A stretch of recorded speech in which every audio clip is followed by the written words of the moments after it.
نحمده ونصلي ونسلم على رسوله الكريم أما بعد قال الله تعالى في كتابه المجيد والفرقان الحميد يا أيها الذين آمنوا إن تتقوا الله يجعل لكم فرقانا ويكفر عنكم سيئاتكم ويغفر لكم والله ذو الفضل العظيم صدق الله العلي العظيم إن الله وملائكته يصلون على النبي يا أيها الذين آمنوا صلوا عليه وسلموا تسليما شوق اور محبت کے ساتھ درود شریف پڑھ لیجیے اللهم صل على سيدنا مولانا محمد وعلى آل سيدنا مولانا محمد رسول اللہ۔ میرے نہایت واجب الاحترام سامعین کرام، عزیز نوجوان دوستوں اور ساتھیوں، سورہ انفال سے آپ حضرات کے سامنے ایک آیت کریمہ تلاوت کی اور اس کے مخاطب اللہ تبارک و تعالیٰ نے مومنین کو ارشاد فرمایا، مخاطب مومنین ہیں۔ اس میں اللہ تبارک و تعالیٰ کا ارشاد ہے، اے مومنوں ان تتقوا اللہ یجعل لکم فرقانا، اگر تم پرہیزگاری اختیار کرو، تقوی اختیار کرو، یجعل لکم فرقانا، تو اللہ بنا دے گا تمہارے لیے حق اور باطل میں تمیز۔ اور صرف یہ نہیں ہے کہ یہ نعمت اللہ آپ کو عطا فرمائے، بلکہ وَيَغْفِرُ لَكُمْ سَيِّئَاتِكُمْ وَيُكَفِّرُ عَنْكُمْ سَيِّئَاتِكُمْ، اور دور کر دے گا اللہ تم سے تمہارے گناہوں کو، وَيَغْفِرُ لَكُمْ، اور بخشش سے نواز دے گا اللہ تمہیں، وَاللَّهُ ذُو الْفَضْلِ الْعَظِيمِ، اور اللہ بڑا فضل والا ہے۔ میرے واجب الاحترام ساتھیوں، سائنس کی زبان میں خواص خمسہ ہے، خواص خمسہ، قوت باصرہ دیکھنے کی قوت، قوت سامعہ سننے کی قوت، قوت شامہ سونگنے کی قوت، قوت ذائقہ چکھنے کی قوت، اور قوت لامسہ، قوت لامسہ محسوس کرنے کی قوت۔ یہ 5 حواس خمسہ ہیں جس کو سائنس مانگتی ہے کہ ان 5 چیزوں کے ذریعے سے انسان کے اندر یہ قدرتی وہ دیکھنے کی اور سننے کی، سونگنے کی، چکھنے کی، محسوس کرنے کی صلاحیت ہے۔ لیکن دین اسلام میں ایک 5ویں صفت بھی ہے، عقل و بصیرت، اور یہ اللہ تبارک و تعالی صرف تقویداروں کو نصیب فرماتے ہیں۔ وہ پرہیزگاری کی اس انتہا پہ ہوتے ہیں کہ رب العالمین ان کو حق اور باطل کے درمیان تمیز کرنے کی وہ صفت عطا فرما دیتے ہیں۔ دیکھنے اور سننے کی ایک ظاہری طور پہ سائنس جو کہتی ہے، اور باطنی طور پہ ایک وہ سننے اور دیکھنے کی قوت ہوتی ہے جو اللہ تبارک و تعالیٰ مومنین کو عطا فرما دیتے ہیں، عقل و بصیرت۔ اور اس آیت کریمہ میں اسی طرف اشارہ ہے، یا ایھا الذین آمنوا ان تتقوا اللہ یجعل لکم فرقانا، مومنوں کو اللہ ایمان والوں کو مخاطب فرما کے ارشاد فرماتے ہیں اگر تم تقوی اختیار کرو یجعل لکم فرقانا، تمیز بنا دے گا فیصلہ کی صلاحیت تمہیں عطا فرما دے گا، حق اور باطل کے درمیان، فاسق اور فاجر کے درمیان، مومن اور کافر کے درمیان،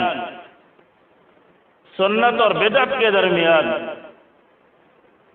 یہ اللہ تبارک و تعالی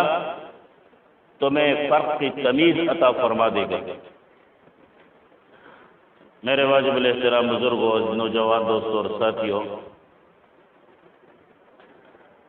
یہ جو اللہ تبارک و تعالیٰ صفت عطا فرماتے ہیں بصیرت کی، یہ ایسی نہیں آتی،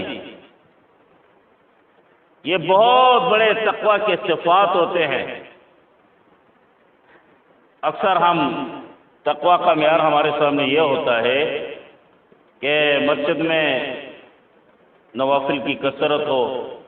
تلاوت کی کثرت ہو۔ یقیناً یہ اللہ کا قرب انسان کو ملتا ہے، لیکن اس کے ساتھ ساتھ یہ تو حقوق اللہ ہیں، اور تقوی کا معیار اس وقت نصیب ہوتا ہے جب آپ حقوق اللہ کے ساتھ ساتھ حقوق العباد اس معیار پہ بھی پورا اترے، اور آپ کے دل کے اندر ہر ایک کے حق کا وہ اس کی قدردانی ہو، اور آپ کے اندر حلم ہو، برداشت ہو، صبر ہو، اور وہ چیزیں تقوی کے ساتھ آتی ہیں۔ جب انسان تقوی کے اس معیار پہ ہوتا ہے تو اللہ اس کو صبر بھی عطا فرماتے ہیں، اللہ تبارک و تعالیٰ اس کو قوت باصرہ بھی عطا فرماتے ہیں، اللہ تبارک و تعالیٰ اس کو برداشت بھی عطا فرماتے ہیں، اللہ اس کو حلم بردباری بھی عطا فرماتے ہیں، اللہ تبارک و تعالیٰ اس کو سنتوں پہ عمل کرنے کی توفیق بھی عطا فرماتے ہیں۔ اسی بنا پہ وہ اللہ کے حقوق کی پاسداری کرتا ہے۔ حقوق العباد میں وہ والدین کی، رشتہ داروں کی، ہمسایوں کی، وہ تمام اپنے ایک مسلمان بھائی کی تمام ان کے حقوق کی پاسداری کرتا ہے اور خیال کرتا ہے۔ تو میرے واجب الاحترام بزرگوں، یہ ان تتقوا اللہ یجعل لکم فرقانا، تقوی کے ساتھ اللہ تبارک و تعالیٰ وہ تمیز عطا فرماتے ہیں، وہ صرف عطا فرماتے ہیں کہ انسان اچھے اور برے میں تمیز کرتا ہے۔ آج مسلمان قوت برداشت سے نکلا ہوا ہے، تقوی اور پرہیزگاری کے اس معیار سے نکلا ہوا ہے، اللہ تبارک و تعالیٰ کے احکامات کی پاسداری سے نکلا ہوا ہے، اللہ کے نبی کے محبوب سنتوں پہ عمل کرنے سے وہ کمزور ہے، عاری ہے، اکثریت۔ اس بنا پہ جب تقوی نہیں ہوگا قوت برداشت نہیں ہوگی، جب تقوی نہیں ہوگا تمیز فرق کی صلاحیت نہیں ہوگی، اور جب تقوی اور پرہیزگاری نہیں ہوگی حلم، برداشت، صبر، یہ تمام چیزیں ناممکن ہے کہ انسان کے اندر آ جائے۔ اللہ تبارک و تعالیٰ دیکھیے ہمیں کتنے خوبصورت انداز سے وَقُولُوا لِلنَّاسِ حُسْنًا، لوگوں سے اچھے انداز میں بات کرو، حسن کے ساتھ۔ آگے اللہ تبارک و تعالیٰ ارشاد فرماتے ہیں وَقُلْ لِعِبَادِي يَقُولُوا الَّتِي هِيَ أَحْسَنُ، کہہ دو میرے بندوں کو کہ جب بات کرے تو اچھی بات کرے۔ إِنَّ الشَّيْطَانَ يَنزَعُ بَيْنَهُمْ، شیطان کی کوشش ہوتی ہے کہ وہ تمہارے درمیان اختلاف ڈال دے، نظر ڈال دے۔ دیکھیے حضرت یوسف علیہ السلام بہت بڑے ایک آزمائش سے گزرے، بھائیوں نے حسد کی وجہ سے کنویں میں ڈال دیا، وہاں سے اللہ نے نکالا، جا کے مصر کے بازار میں بک گئے، وہاں سے اللہ نے نکالا، پھر اس کے بعد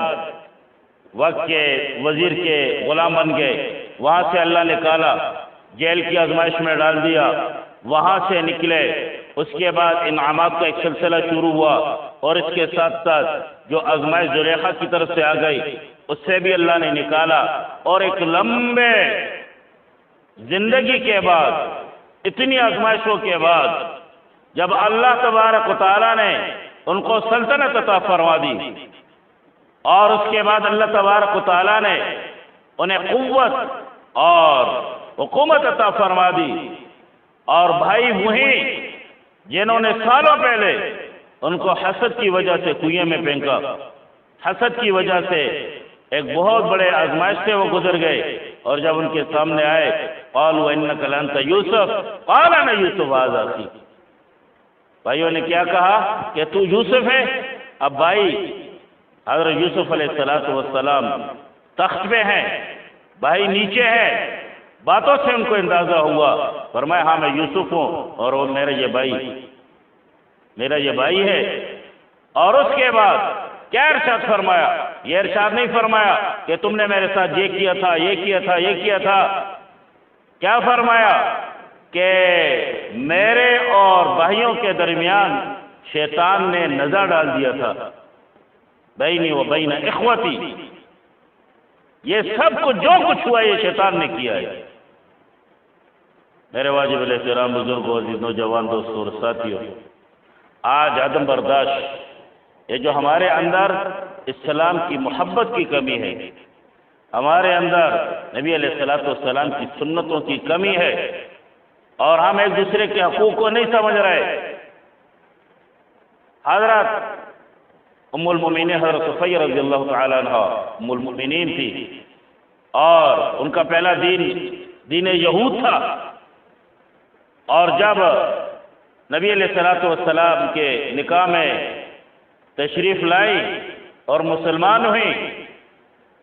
ایک دفعہ نبی علیہ السلام نے حضرت زینب رضی اللہ تعالیٰ عنہ کو جانور بیمار ہو گیا تو فرمایا کہ یہ والا صحت مند جانور ان کو دے دو، تو انہوں نے ام المؤمنین حضرت زینب رضی اللہ تعالیٰ عنہ نے وہ طنزیہ انداز میں کہا کہ اس یہودوں کو دے دو۔ نبی علیہ السلام اس پہ اتنے ناراض ہوئے، اور آپ صلی اللہ علیہ وسلم کی ناراضگی مہینوں تک رہی۔ کسی مسلمان کو باسم الفسوق بعد الایمان، ایمان کے بعد برے القاب سے پکارنا،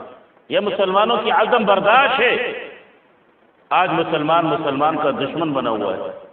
تھوڑی چھوٹی چھوٹی باتوں پہ، اور کہاں سے کہاں لے کر جا رہا ہے۔ انما المؤمنون اخوۃ فاصلحوا بین اخویکم، مسلمان تو بھائی ہیں، ان کے درمیان صلح کرو۔ سورہ حجرات میں اللہ تبارک و تعالی منع کر رہے ہیں کہ مذاق اپنے مسلمان بھائی کے ساتھ مت کرو، برے القاب سے مت پکارو، جاسوسی کی مت کرو،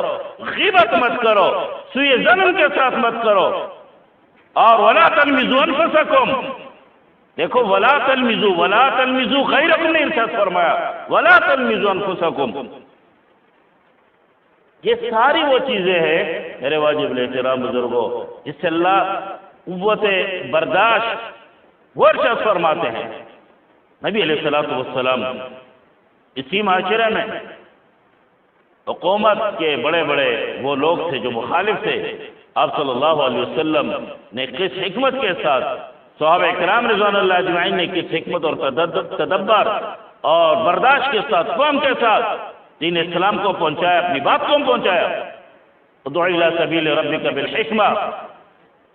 والموعظۃ الحسنہ وجادل باللتی ہی احسن۔ اللہ تبارک و تعالیٰ کتنے اچھے انداز سے مسلمان کو ارشاد فرما رہے ہیں کہ آپ لوگوں نے کسی کے ساتھ اگر بات ہو تو ان کو اچھے طریقے کے ساتھ، حکمت کے ساتھ اسلام کی طرف بلاؤ۔ دیکھیے اللہ تبارک و تعالیٰ قوت برداشت کتنی ارشاد فرمایا، وَلَا تَسُبُّوا الَّذِينَ يَدْعُونَ مِن دُونِ اللَّهِ فَيَسُبُّوا اللَّهَ عَدْوًا بِغَيْرِ عِلْمٍ۔ مسلمانوں کو منع کیا جا رہا ہے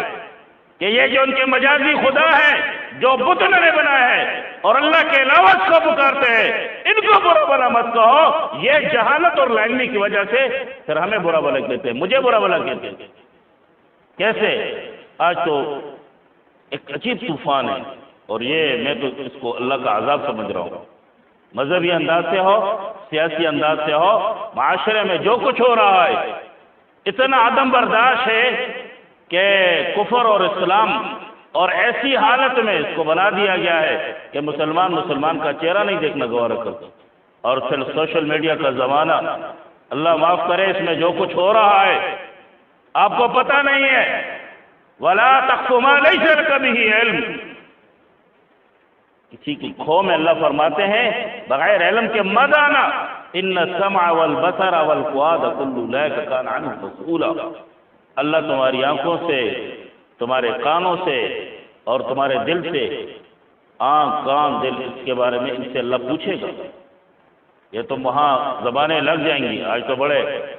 ٹھک ٹھک سوشل میڈیا پہ بیٹھے ہوئے ہوتے ہو اور ایک دوسرے کو بڑے، ایک گالی ادھر سے آتی ہے، 3 ادھر سے آتی ہیں، 3 ادھر سے آتی ہیں، 10 ادھر سے آتی ہیں، اور یاد رکھو یہ صرف اور صرف اپنے لیڈروں کو بچانے کے چکر میں اتنا وقت ضیاع سے ہو رہا ہے، اتنا ضیاع ہو رہا ہے۔ دن قیامت ایک انسان سب سے زیادہ اس کو اثر اس بات پہ ہوگی جو اس کا وقت ضائع ہوا ہوگا دنیا میں، گھنٹوں پہ ضائع ہو رہے ہیں۔ اس سے اللہ کا ذکر کریں، آخرت کی یاد بنائیں۔ اللہ تبارک و تعالیٰ تمہیں جو ہے نا وہ دل کی بصیرت عطا فرما دیں گے۔ تقویٰ پہ معیار پہ آ جاؤ، خود بخود اللہ تبارک و تعالیٰ تمہارے دل کھول دے گا حق اور باطل کی طرف۔ اللہ تبارک و تعالیٰ تمہیں تمیز عطا فرما دیں گے۔ وہ کیا بات تھی؟ وہ غزوہ خیبر میں ایک حبشی، ایک کالا اسود رنگ کا، وہ جب دیکھتا ہے کہ ایک لشکر پڑا ہوا ہے اور پوچھتا ہے، اسے بتایا جاتا ہے کہ یہ مسلمان ہیں اور نبی علیہ السلام کی قیادت میں آئے ہیں اور یہاں جو قلعے والے ہیں ان کے ساتھ لڑائی کے لیے، وہ مسلمان ہو جاتا ہے۔ اور اس کے بعد جب جنگ ختم ہوتی ہے تو دیکھا جاتا ہے کہ اس کی لاش مسلمانوں کے صفوں میں پڑی ہوئی ہے۔ اب صلی اللہ علیہ وسلم نے ارشاد فرمایا یہ تمہارا بھائی ہے، اللہ نے اس کی مغفرت فرما دی ہے۔ نہ نماز پڑھی، نہ روزہ رکھا، وہ قوت ان تتقوا اللہ یجعل لکم فرقانا، فرق کرنے والی قوت جو اللہ نے اس کو نعمت عطا فرما دی تھی، تھوڑے سے وقت میں اللہ نے عطا کر کے اس کو جنت میں داخل کر دیا۔ اس کے لیے اب یہ دیکھیے جمعہ شریف ہے، اس میں سورہ کہف، اب صلی اللہ علیہ وسلم ارشاد فرماتے ہیں جمعے کے دن جو کوئی سورہ کہف پڑھے گا اللہ اس کو دجال کے فتنے سے محفوظ رکھے گا۔ یہ دیکھو کتنی بڑی اللہ فرق، جو قوت بصیرت اللہ عطا فرما رہے ہیں کہ انسان اس کو پابندی کے ساتھ پڑھے، تاکہ اللہ تبارک و تعالیٰ انسان کے اندر عدم برداشت ہو، مسلمان بھائی کا حق سمجھے۔ کسی کے پیچھے بات کرنا، کسی کے خلاف بات کرنا، اور ایسا تو نہیں ہے، آج تو سوشل میڈیا کا زمانہ ہے، تمہاری آنکھوں سے، تمہارے ہاتھوں سے، تمہاری انگلیوں سے اللہ تبارک و تعالیٰ پوچھیں گے دن قیامت۔ اب تو جس طرح چل رہے ہو ان السمع والبصر والفؤاد كل اولئک کان عنہ مسئولا، تو اس کو ایسے مت سمجھو کہ بس تم نے بات کہہ دی ہے، تم نے کمنٹ کر دیا ہے، تم نے لائک کر دیا ہے، تم نے پوسٹ کر دی ہے، اور یہ تم سے جو ہے نا دن قیامت پوچھا نہیں جائے گا۔ اللہ تبارک و تعالیٰ بہت باریک بینی سے تم سے پوچھے گا۔ ایک ذرا سی بات پہ